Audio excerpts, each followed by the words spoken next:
Hello everyone. Today we want to discuss together the problem of interpolation. Interpolation is a mathematical formulation for functions that are supposed to pass through specific points under different conditions. We usually use interpolation when we have information collected through experiments, maybe numerical analysis. This information is usually spread all over the place.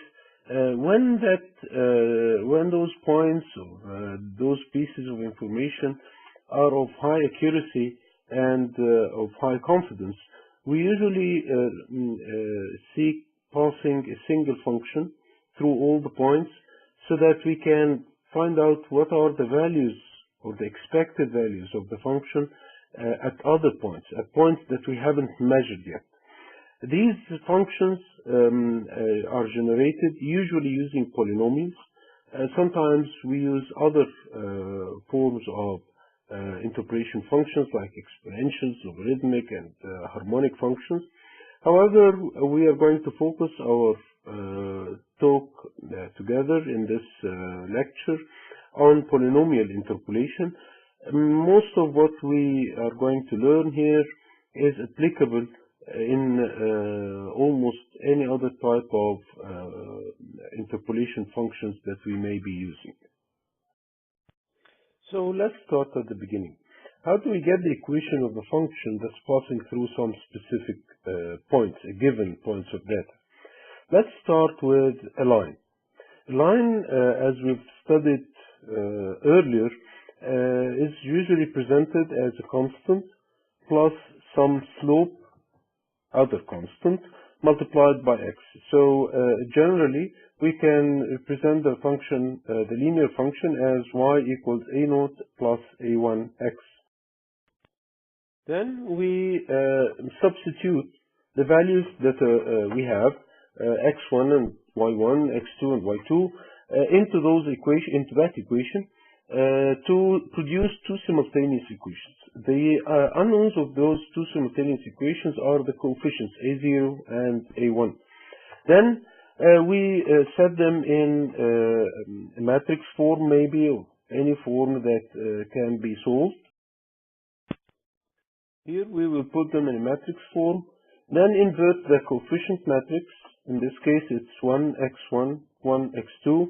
We invert it and multiply it by the right hand side to obtain the resulting coefficients. I'll leave it to you to go through the algebra of inverting the matrix and multiplying it by the right hand side.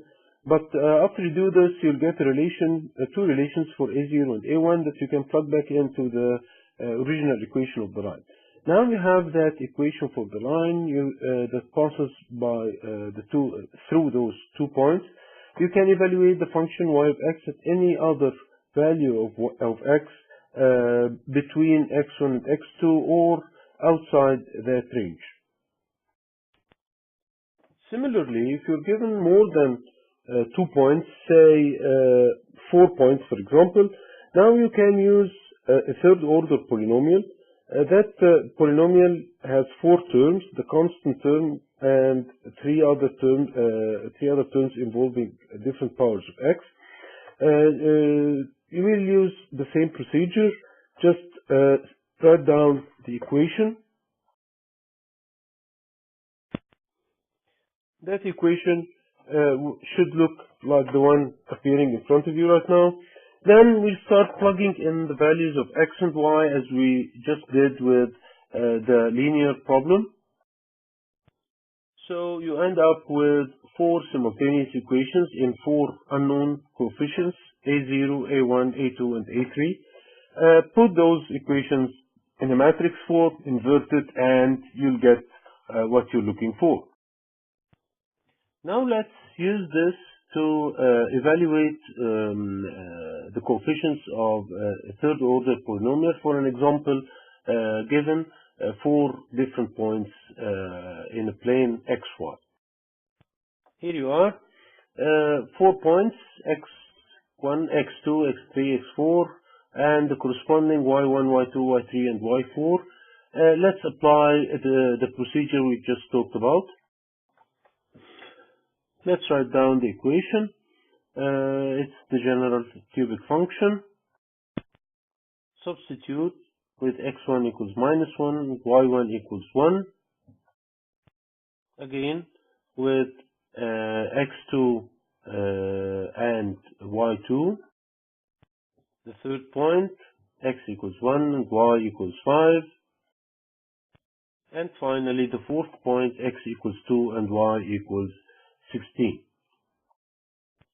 Put the four equations in matrix form. It should look like this. Now, solve for the coefficients a1, a2, a3, and a4. You'll get a vector 2, 1, 1, and a 1.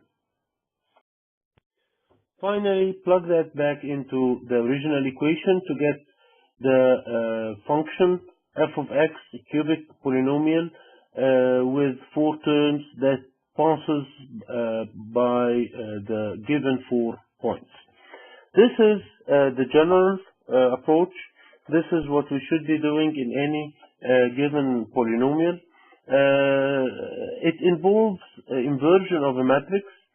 The larger the number of the points you have, the larger the matrix will be, which means that the problem becomes numerically very expensive.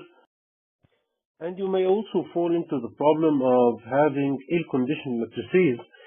When the number of points is very large, the